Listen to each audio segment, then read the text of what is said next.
말씀과 깊은 관련이 있는 찬양이라서 이 도로 옮겨 놓으라.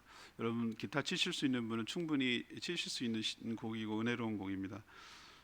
저희 교회 홈페이지에 오늘 주일 설교에도 올려놨고요. 그래서 여러분 동영상 반복해서 또 유튜브에도 있습니다. 내일 CBS 방송할 때 제가 선곡을 할 때 이 곡을 선택을 했어요. 오늘 말씀과 관련이 있어서 하니까 잘 들어보시길 바랍니다. 요한복음 11장에 주로 다루는 전체적인 내용은 죽은 나사로를 살리신 그런 내용을 주로 다루고 있습니다. 예수님이 이후에 6월절에 십자가에 고난을 당하시고 부활하시는 장면이기 때문에 이 타이밍을 여기 이때 표적을 여기다가 넣으신 것이 아닌가라는 생각이 듭니다. 여러분 이미 묵상을 통해서 또 기도회를 통해서 충분히 이 본문을 묵상하시고 아시겠지만 배경은 이렇습니다. 마르다 마리아, 그러니까 3남매예요. 제일 큰 오빠가 나사로, 그다음 중간이 마르다, 막내가 마리아, 이렇게 3남매가 사는데 부모님이 안 계셨던 것 같고 오라비 나사로가 부모님 역할, 아버님 역할, 아버지 역할을 했던 것 같아요. 당시는 남자 가부장적인 그런 사회였기 때문에, 남성 위주의 사회였기 때문에 여성들이 살아가는데 많이 어려웠어요. 그러니까 굉장히 오빠지만 부모님처럼 의지하고 살았던 것 같아요. 이 삼남매가 사는 곳이 베단이라는 곳인데 예루살렘에서 동쪽으로 3km 정도, 저희 교회에서 집 정도, 지금 오늘도 걸어서 제가 왔는데 그 정도 거리, 걸어 다닐 수 있는 거리 정도입니다. 왜 이렇게 친했을까? 예루살렘에 오실 일이 있잖아요. 예수님이 주로 활동 무대는 고향은 북쪽에 있는 갈릴리 지역이에요.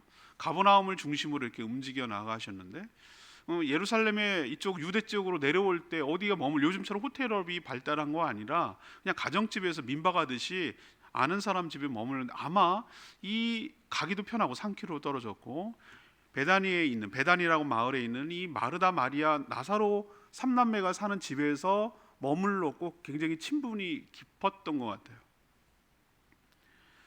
그걸 어떻게 할 수 있는가? 나사로가 위독했을 때 이 두 자매가 예수님께 보냈을 때 뭐라고 표현을 하냐면은 이렇게 표현해요. 3절에 사람을 보내 사랑하시는 자가 지금 병들었습니다라고 말하는 거예요. 이렇게 미사역을 할 수 있지만 이렇게 친근하게 표현할 수 있는 것은 그만큼 친밀하기 때문에 이런 얘기를 할 수가 있는 것이고요. 또 5절에도 예수님이 뭐라고 하냐면 예수님께서 본래 마르다와 그 동생 나사로를 사랑하셨다고 그랬어요. 본래라는 이 부사가 붙는 걸로 봐서 이들의 친밀함 같은 게 느껴지는 것이죠. 그런데 이 마르다 마리아 자매의 전가를 받고 오빠가 위독해요 라는 전가를 받았어요.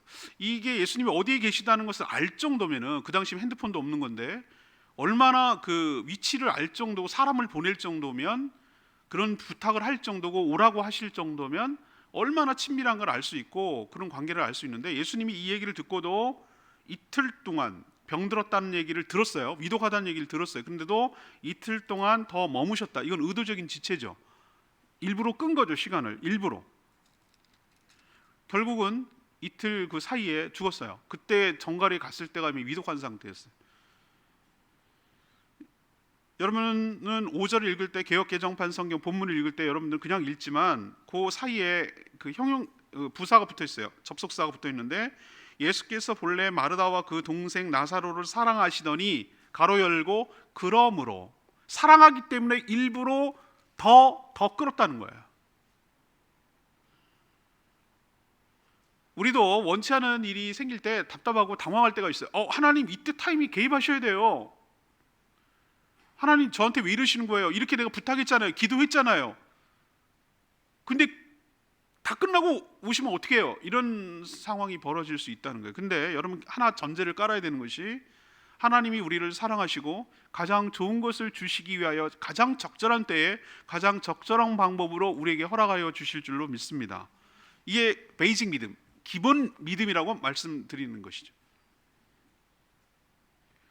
그 이유는 오늘 말씀드리겠지만 제자들, 그리고 마르다 마리아 자매의 유가족들, 그리고 문상 온 조문객들에게 믿음을 더해 주기 위해서, 예수 그리스도가 누구신지에 대해서 뚜렷하게 이 사실을 통해, 이 사건을 통해서 드러내려는 것이고, 또 이 일을 통해서 하나님께 영광을 돌리려는 것이죠. 모든 사람의 살아가는 목적은 하나님께 영광이라는 것은 하나님의 칭송이 가게 하고 하나님이 칭찬을 받게 하고 모든 공을 하나님께 돌리고 하나님이 하셨어요, 하나님이 개입하셨어요, 하나님밖에 할 수 없어요 라는 말을, 고백을 끌어내서 하나님이 존귀하게 되고 하나님이 높여지는 것을, 하나님의 영광을 돌리는 것이고, 하나님이 하시는 것을 우리가 보는 것을 하나님의 영광을 본다. 우리도 높은 사람 만나면 아우 만나서 영광입니다 라고 말하는 것처럼 눈에 보이지 않는 하나님을 우리가 뚜렷하게 볼 수 있으려고 하나님께서, 예수님께서 의도적으로 이틀 동안 죽기까지 기다린 거예요.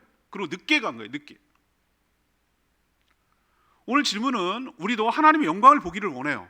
여러분 하나님 영광 보신 적이 있습니까? 이건 하나님밖에 할 수가 없네, 이건 하나님이 개입할 수밖에 없고 이건 사람이 할 일이 아니네 라는 걸 여러분 경험하시려면 어떻게 해야 될까? 남 얘기가 아니고 성경 속의 얘기가 아니라 여러분들이 하나님의 영광을 보기 위해서는 어떻게 해야 될까? 오늘 말씀을 통해서 깨달으시고 여러분도 하나님의 영광을 보고 하나님께 영광 돌리는 복된 삶을 살게 되기를 축복합니다. 먼저 불신의 도를 옮겨 놓아야 됩니다. 마르다 마리아 집에 갔더니 마르다 마리아 자매도 울고, 주님 왜 빨리 오지 않으셨어요? 또 조문객들도 울고, 이 상황을 보는 예수님도 우셨어요. 35절. 근데 예수님이 슬퍼서 울었을까? 예, 그것도 있어요. 그렇지만 오늘 여러분이 읽었을 때 몇 절에 나오죠? 35절에 보면 눈물을 흘리신 것은 슬픔만의 눈물이만은 아니었어요. 38절에 보면은 비통히 여기셨다 그래서, 속으로 비통히 여기다. 비통하다는 것은 뭔가 쓰리고 아프고 속상하고 이런 감정이 비통하다고 말하는 거예요. 단순히 슬퍼서 울은 것만은 아니에요. 죽음 가운데, 절망 가운데 어떻게 할 수 없는 인간의 한계를 보는 것 때문이기도 하고, 여전히 자신을 누구인지를 믿지 못하는 불신 때문에 속이 상하신 거기도 해요. 그것 때문에 눈물을 흘리고 비통히 여기신 거예요. 마르다는 22절 27절에 베드로 못지않은 멋진 신앙 고백을 합니다. 22절에 뭐라고 그랬습니까? 왜 늦게 오셨어요? 이렇게 말했을 때 주님이 계셨으면 여기 오라비가 죽지 않았을 겁니다. 왜 여기 오시지 않았어요? 라고 원망 섞인 말을 했어요. 그러면서 하는 말은 22절에 이런 얘기를 해요. 저는 이제라도 주님께서 무엇이든지 하나님께 구하는 것을 하나님이 주실 줄로 압니다. 얼마나 멋진 믿음이에요. 27절에 뭐라고 했습니까? 주님, 나는 살아서 믿는 자는 죽어도 영원히 죽지 않으리라. 이 예수님의 부활에 대한 얘기를 하자 마르다가 이렇게 고백했습니다.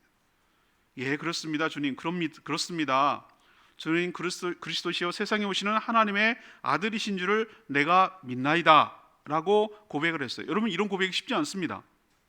마르다가 이렇게 멋진 고백을 한 거예요. 그런데도 예수님께서 나사로가 묻힌 무덤에 가서 그 입구를 막아놓는 돌을 옮기라고 했을 때, 돌을 옮겨라. 여러분이 유대인들과 우리나라 장례 문화가 달라요. 우리는 흙 문화잖아요. 그래서 땅을 파고 관을 놓고 횟가를 뿌리고, 여러분 다 한번 보셨을 거예요. 매장 안에 화장하지 않은 매장을 한다고 하더라도 그렇게 하고, 요즘 화장이 대세입니다만 그렇게 하고 덮어요. 그렇게, 이게 바로 그 다음에 봉분을 쌓고, 이게 구조잖아요. 근데 그 당시 유대 사회는 어떻게 했냐면은 매장 문화가 아니라 어떻게 안치 문화예요. 바위 같은 데 있으면 큰 절벽이나 돌 같은 데를 팝니다. 이렇게 파가지고 이렇게 굴을 만들고, 굴을 이렇게 층층 가족묘처럼 시신을 놓을 만하게 2층 3층 침대처럼 이렇게 시신을 안치할 수 있는 공간을 만듭니다. 그리고 이제 가족들이 한 명씩 죽을 때마다 거기다가 이 수의를 입혀가지고 거기다가 안치를 해서 자연석으로 썩게 만들어서 뼈만 남기는 구조, 이게 바로 그들의 문화고, 또 짐승이나 뭐 해칠까봐 그 입구에다가 커다란 돌을 이렇게 막아놓는 구조가 이들의 문화였어요. 장례 문화. 예수님이 그 돌을 치우라는 거예요. 근데 그렇게 멋진 신앙 고백을 했던 마르다도 뭐라고 얘기를 하는 줄 아십니까? 39절에 이렇게 얘기해요. 돌을 옮겨놓으라고 하니까 누이 마르다가 이르되 주여, 죽은 지 나흘 4일이 되었습니다. 벌써 냄새가 납니다 라고 얘기를 하는 거예요. 이 말 속에 여러분은 어떤 느낌이 받습니까? 아, 주님, 괜한 헛고생하지 마세요. 죽은 지 나흘 됐다니까요. 이미 부패해서 썩는 냄새도 납니다. 왜 그 민망한 꼴을 하시려고 하세요? 뭘 굳이 이런 고생을 하세요? 죽으면 끝인데. 이런 말이 이 안에 담겨져 있어요. 제일 고약한 냄새가 시체 썩는 냄새라고 그래요. 저는 한 번도 맞지는 않았어요, 실제적으로. 그렇지만 제주에 살다 보니 별 꼴을 다 당하는데, 노루가 이렇게 로드킬 당하거나 어떻게 죽어서 시체가 이렇게 사체죠, 사체 있으면 보면 아주 고약스러운 냄새가 나요. 정말 구역질이 저절로 나는. 이 생선 비린내랑은 비교가 안 돼요. 참 뭐라고 표현할 길이 없는 아주 기분 나쁜 냄새가 나요. 시신 썩는 냄새는 아무리 꽁꽁 숨겨놓는다고 해도 다 이게 새 나간다 그러더라고요.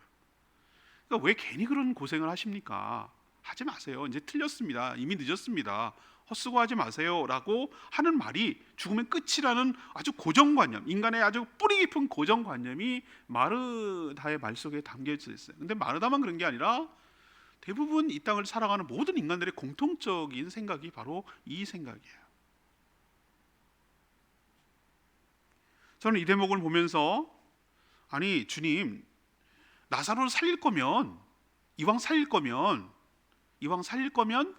그 입구에 있는 그 돌도 돌아 옮겨라 막 이렇게 갖고 말이지. 그래서 슬슬슬슬 돌이 옮기는 거예요. 막 움직이는 거예요. 그걸 다른 사람들이 막 다 보는 거예요. 그러면 와 해가지고 더 막 기적 같고 더 막 그럴 것 같지 않습니까? 여러분 그런 생각 안 하셨어요? 이것까지 하지, 뭐 이걸 돌을 왜 그게 힘들어서 그러나? 뭐 이런 생각을 여러분은 하기가 쉬워요. 그렇지 않으세요? 저는 막 성경 읽을 때 상상력을 발휘해가지고 막 이런 생각 저런 생각 해보거든요. 돌까지 옮기면 더 큰 기적 아닐까요? 근데 여러분 기억하셔야 돼요. 이 대목이 굉장히 중요한 대목인데, 예수 그리스도께서 해야 될 일이 있고요, 우리가 해야 될 일이 있는 줄로 믿습니다. 왜 그렇게 하셨을까? 이 돌은 무엇을 말하는가? 죽으면 끝이에요 라고 생각하는 우리의 고정관념, 예수님도 어쩔 수 없어요 라고 하는 예수님에 대한 불신, 이런 것들을 상징하는 어떤 상징물이에요. 예수님이 그냥 고칠 수 있어요. 나사로야, 네가 살아나와서 돌을 옮겨, 아니면 돌아 막 움직여, 이렇게 할 수 있어요. 그러나 그러면 우리들이 정말로 주님을 신뢰하는지 믿는지에 대해서 순종 여부를 알 수가 없어요. 그래서 그 기적을 막는 불신의 장애물들을 네가 옮겨야 돼. 이거 네가 해야 될 일이야. 그 입구를 열어야 돼. 하나님이 역사하실 수 있는 그 입구를 열어야 돼. 그 한계 상황을 네가 스스로 열어야 돼. 그래야 하나님이 역사하는 것이야. 그것까진 내가 할 몫이 아니고 너의 몫이라고 오늘 얘기하고 있는 거예요. 주님께서 아무리 하나님께서 여러분들에게 기적을 베풀고 영광을 보여주고 하고 싶어도, 여러분이 마음이 닫혀가지고 불신의 돌로 역사할 수 있는 그것을 딱 가로막고 있고 아무것도 하지 않는다면 하나님께서 어떻게 하실 수가 없어요. 그 입구에 막힌 돌을 옮기는 것은 바로 여러분의 몫이에요.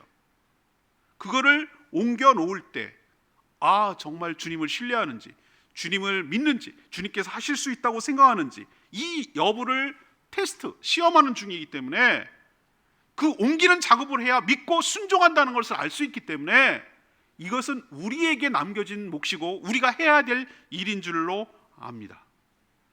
여러분도 이 불신의 돌, 안 돼요, 틀렸어요, 늦었어요, 끝났어요, 헛수고하지 마세요 라고 하는 자기가 설정해 놓은 한계, 자기가 안 된다면 하나님도 안 될 거라고 생각하는 이 불신의 돌을 옮겨 놓는 작업은 내가 해야 될 일인 줄로 믿습니다. 그래야 하나님의 영광을 보는, 하나님의 영광을 체험하는 놀라운 역사가 여러분의 삶에도 일어나게 될 줄로 믿습니다. 많은 사람들이 어떻게 생각하는 줄 아세요? 하나님, 나한테 영광 보여주세요. 하나님이 하는 일 보여주세요. 그럼 내가 믿어줄게요 라고 참 건방지게 말을 해요. 근데 여러분, 하나님의 일은 반대예요. 거꾸로예요. 내가 믿고 순종하면, 불신의 돌을 내가 치우고 옮기면, 나는 불가능하지만 나는 안 된다고 할 수 있지만 하나님께서 이것을 개입하시고 하나님께서 손을 대고 하나님께서 하시면 이 일은 불가능은 없을 줄로 믿습니다. 그게 어떤 상황이든지 어떤 절망이든지 간에 하나님이 개입하시면 될 줄로 믿습니다. 저는 입구를 열겠습니다. 하나님 개입하여 주시옵소서. 하나님 나에게 역사하여 주시옵소서 라고 내가 돌을 옮겨놓으면, 불신을 옮기고 순종하면, 그때 믿고 순종할 때 그때 하나님의 영광을 보게 될 줄로 믿습니다. 영광을 보면 믿는 게 아니라 믿으면 하나님의 영광을 보는 순서가 바로 성경의 순서입니다. 여러분도 믿고 순종함으로 불신의 돌을 옮겨놓음으로 하나님이 하시는 것을 경험하게 되기를, 하나님의 영광을 보게 되기를 간절히 축복합니다. 두 번째로, 믿음으로 먼저 감사를 드려야 돼요. 주님께서 역사하기 시작한 때를 여러분 잘 보셔야 돼요. 41절에 돌을 옮겨 놓으니,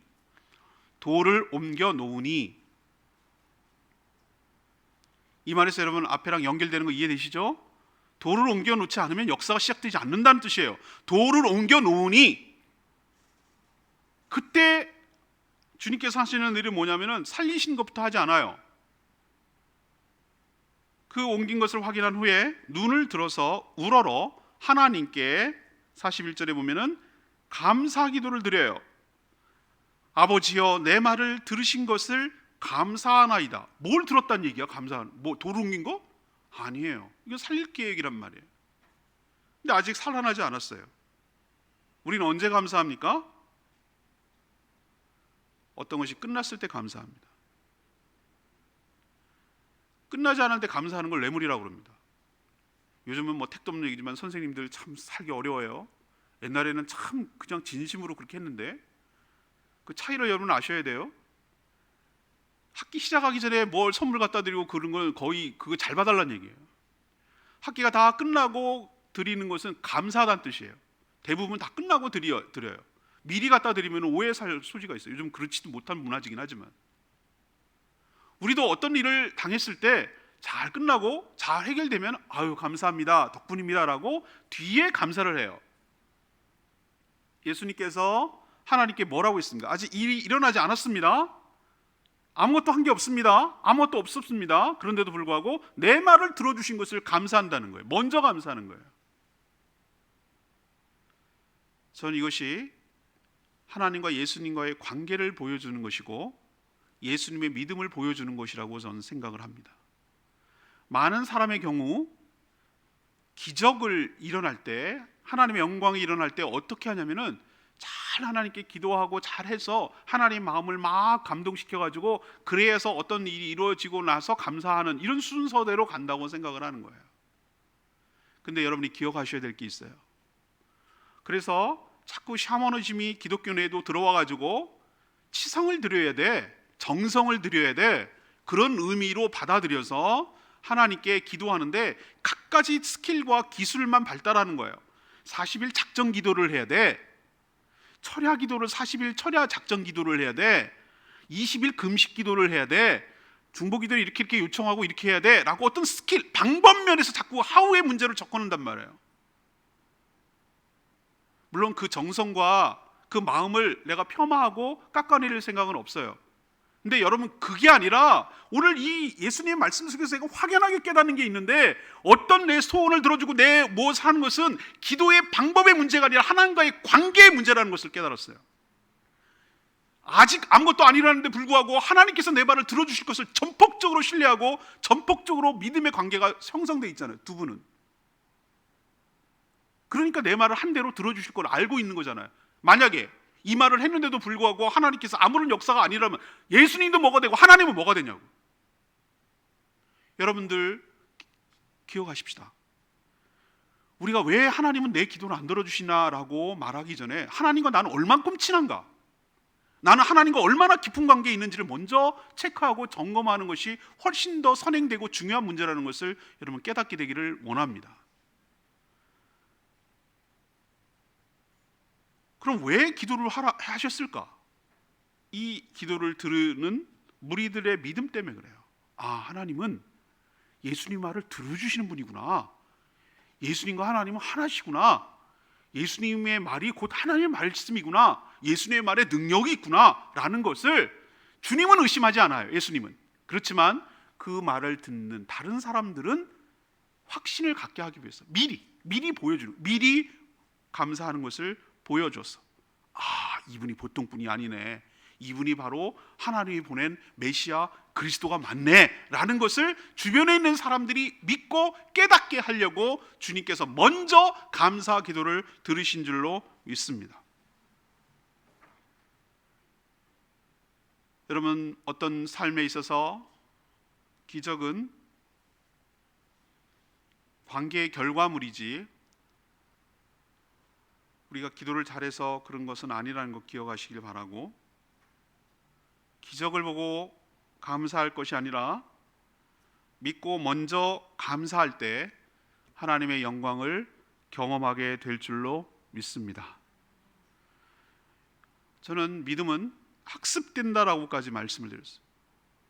우리가 요즘 하나님을 경험하는 삶이라는 성경 공부를 하고 있는데, 거기서 계속 주장하고 얘기하는 것이 무엇이냐면, 하나님 이런 7가지 원칙을 다 따르고 갔을 때 순종함으로, 경험함으로 하나님을 안다는 표현을 쓰고 있어요. 기독교는 관념의 종교가 아니에요. 뭘 생각하고 무슨 화두로 명상하고 이런 식으로 해서 하는 거 아니에요. 개인적이 실제적이기도 하고 체험 종교예요. 내가 하나님을, 은혜를, 하나님께서 나에게 얼마나 사랑하시는지를 체험이 없다면 관계가 없다는 얘기예요. 신뢰관계가 쌓인다라는 것은 체험이 많다는 뜻이에요. 하나님이 나를 얼마나 사랑하시는지 디테일하게, 남 얘기가 아니라 나에게 해당되는 하나님의 기적을 작은 신뢰부터 쌓아가고 그 기적이 계속 될 때, 아, 이게 처음에는 우연인 줄 알았는데 우연이 아니라 하나님이 정말로 나를 사랑하시네, 내 눈에 보이지 않아도 이건 우연일 수가 없네, 이건 하나님이 개입할 수밖에 없네, 이건 하나님이 하셨네 라는 믿음이 생기기 시작할 때, 그것이 점점 확대되고 그것이 점점 단단해져서 하나님을 부정할래야 부정할 수 없는 단계까지 나아가도록 하나님은 여러분의 삶을 이끌어 가신 줄로 믿습니다. 그렇게 하시는 이유는 딱 한 가지예요. 우리 깐난쟁일 때 깐난 아기가 울면 다 들어주는 이유는, 물론 아무런 스스로 할 수 있는 힘이 없어서 그렇지만, 그런 것도 있지만, 그 아이가 애착관계, 신뢰관계를 형성함으로 인해서 그 관계를 지속하게 하기 위해서, 그래서 응답해주고 거기에 응대해 주는 것이에요. 하나님께서 여러분들의 소원을 들어주시고 기도를 응답해 주시는 것은 1차적으로 여러분의 필요를 채워주시는 것도 있지만, 두 번째 진짜 목적은 여러분과 하나님과의 관계를 더 깊어지고 신뢰할 수 있는 관계로 나아가서 하나님과 더 친밀하게 되도록 하는 것이 하나님의 진짜 목적인 줄로 믿습니다. 예수님 보세요. 의심하지 않았어요. 내 말을 항상 들어주신 것을 감사하나이다. 무슨 말을 해도 하나님께서 들어주실 것을 감사하나이다. 감사가 선행돼야 되고, 선행돼도 될 만큼 여러분이 하나님과 깊은 친밀한 관계, 하나님을 의심할래야 의심할 수 없는 그런 신뢰관계, 하나님께서 내가 어떤 형태의 말을 해도, 기도를 해도 하나님께서 내 말을 들어주실 것이라고 믿는 확신 가운데 들어갈 수 있는 그런 관계, 그런 관계가 될 때 하나님의 영광을 여러분도 수시로 자주 주변에서 보게 될 줄로 믿습니다. 마지막 세 번째는 생명의 말씀을 들어야 합니다. 예수님은 마르다에게 나사로 집에 와서 자신에 대한 정체성을 설명한 적이 있어요. 25절에 그게 나옵니다. 예수께서 이르시되 25절에 나는 부활이요 생명이니 나를 믿는 자는 죽어도 살겠고 무릇 살아서 나를 믿는 자는 영원히 죽지 아니하리니 이것을 내가 믿느냐라고 마르다에게 물었어요. 예수님이 뭐라고 자기를 지칭합니까? 나는 이퀄 부활이요 이퀄 생명이라고 하셨어요. 여러분, 하도 이걸 들어가지고 여러분이 무슨 뜻인지 모르고, 마르다도 이 얘기를 들었지만 이게 뭔 말인지 몰라요. 나는 그랬어요. 나는 자기 정체성이, 자기랑 부활과 생명을 동일시했어요. 자신은 부활고 또 생명이라고 그랬어요. 이 얘기는 뭔가 내가 생명이야 라는 뜻이고 내가 부활이야 라는 뜻이에요. 이 말을 여러분이 깨닫게 될 때 은혜가 되고 축복이 될 줄로 압니다. 요한복음 1장 시작할 때 생명의 말씀이 육신이 되어 이 땅에 나타났다고 그랬어요. 생명의 말씀. 원래 그분은 로고스, 진리여셨어요. 진리의 형태로 계셨어요. 말씀으로 계셨어요. 근데 그분이 이 땅에 사람을 입고 오셨어요. 창세기에 나올 때 말씀으로 천지를 창조하셨다고 그랬어요. 그 말씀이 누굴까요? 예수 그리스도신 줄로 믿습니다. 예수 그리스도가 창조에 관여하셨어요. 생명을 부여하는데 그분이 관여하셨어요. 관여한 게 아니라 그분이 생명이었어요. 자기가 갖고 있는 생명의 주권을 가지고 피조물에게 생명을 부여한 분이 예수 그리스도신 줄로 믿습니다. 그래서 죽었던 것도 다시 살려낼 수 있는 부활의 능력자이기도 하고, 또 동시에 생명의 주권자, 생명을 살리고 죽이고 생명을 부여하고 생명을 취하고 하시는 그 생명의 주권자가 나야! 라고 말하는 거예요. 여러분이 예수님이 부활이요 생명이심을 믿게 되기를 원합니다. 그분이 주관하신다고요. 그분 소관이라고요. 그분이 죽었다 살렸다, 생명을 줬다 뺐었다 라는 권한이 그분에게 있다고요. 마르다에게 이렇게 얘기를 했는데도 불구하고 마르다는 믿지 않았어요. 분명히 예수님께서 나를 믿는 자는 죽어도 살겠고 살아서 믿는 자는 영원히 죽지 아니하리라 라고 말을 했는데도 불구하고 마르다는 뭐라고 얘기하냐면은, 예 맞습니다 주님, 마지막 종말 때 가면, 자 끝날 때 가면 믿는 자에게 부활을 주시고 영생을 주리라고 저는 생각을 합니다 라고 얘기하는 거예요. 이 얘기는 뭐냐? 지금은 아니에요. 지금은 아니고요, 마지막 때가 되면 주님께서 우리를 다시 살려주실 거예요 라고 말하는 거예요. 아니에요. 주님은 마지막 때에 물론 전체적으로 그렇게 하실 것이지만 그때 그렇게 하는 것이 아니라, 오늘 뭐라고 그랬죠? 살아서 믿는 자는 영원히 죽지 않고 죽어서 믿는 자는 살겠다고 그랬어요. 그 뒤의 문제가 아니라 지금의 문제라는 것을 우리에게 가르쳐주고 있는 것이에요. 그리고 그 말씀을 하신 다음에 나사로 무덤을 연 상태에서 42절에 큰 소리로 나사로야 나오라 이렇게 명령하셨어요.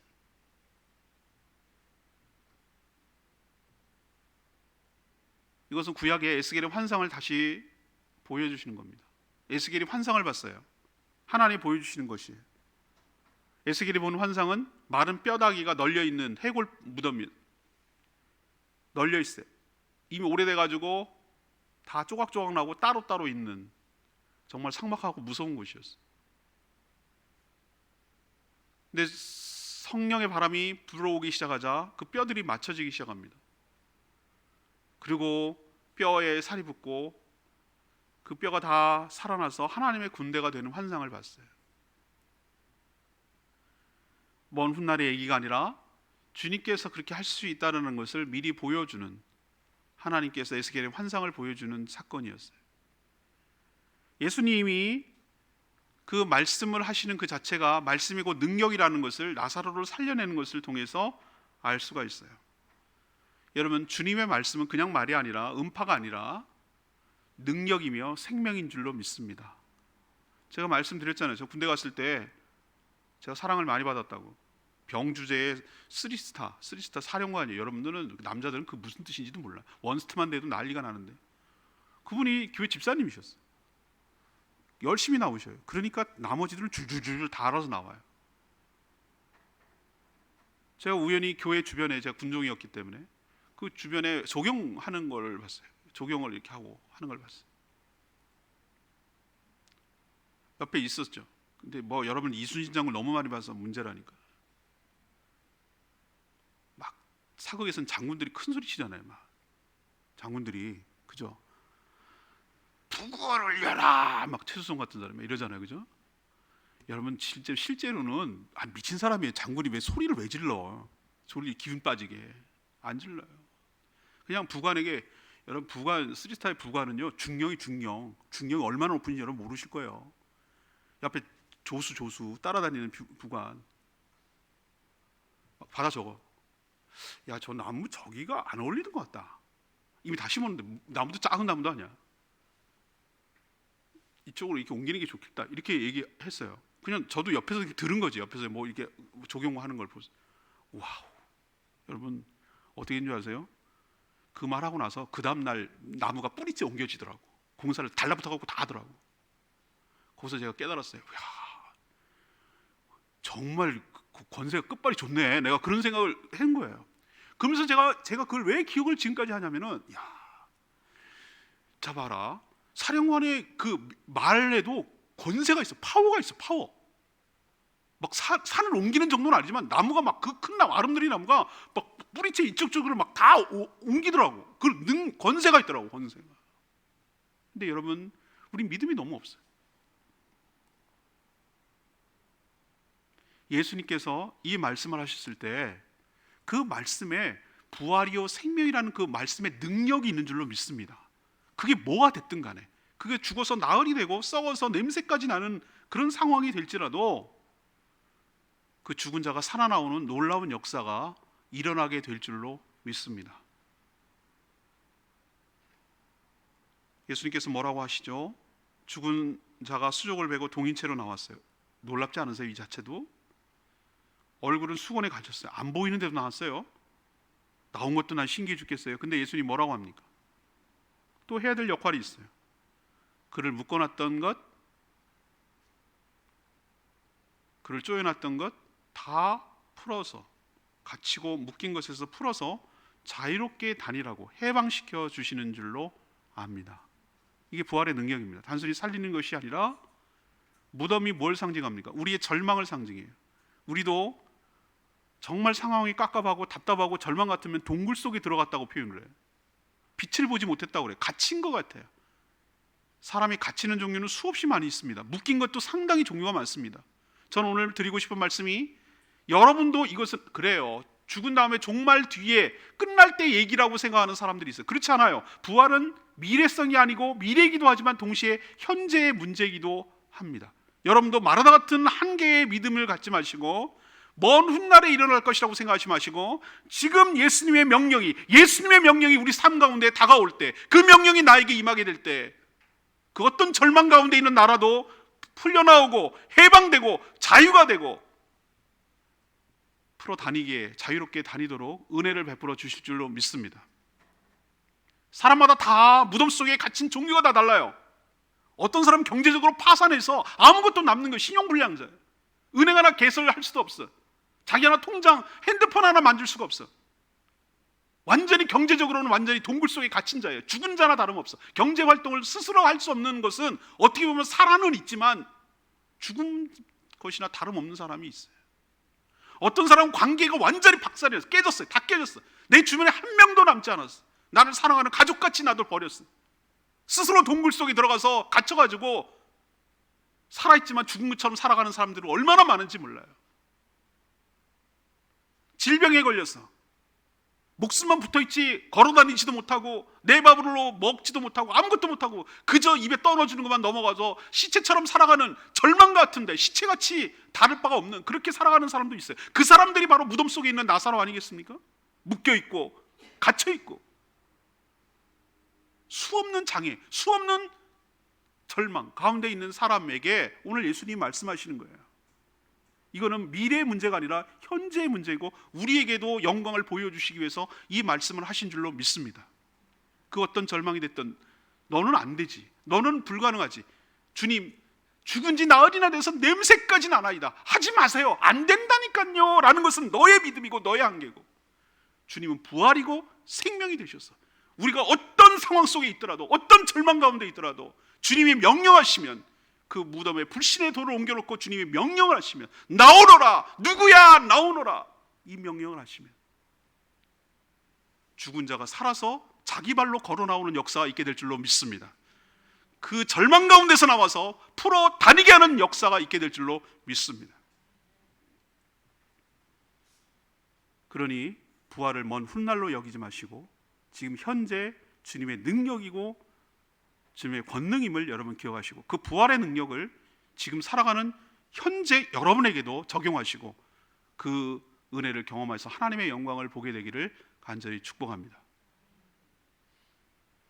나는 왜 하나님의 영광을 보지 못할까? 다시 처음 질문으로 돌아가서 나도 보고 싶은데,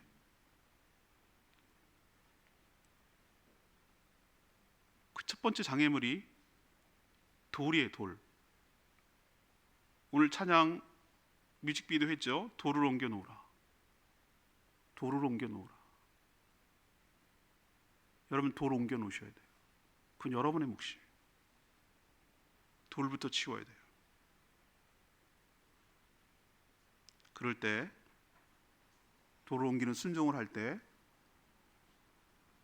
믿음으로 돌을 옮길 때 하나님의 역사가 시작될 줄로 믿습니다. 하나님과 기적 사이에 가로막히는 불신의 돌을 옮기셔야 돼요.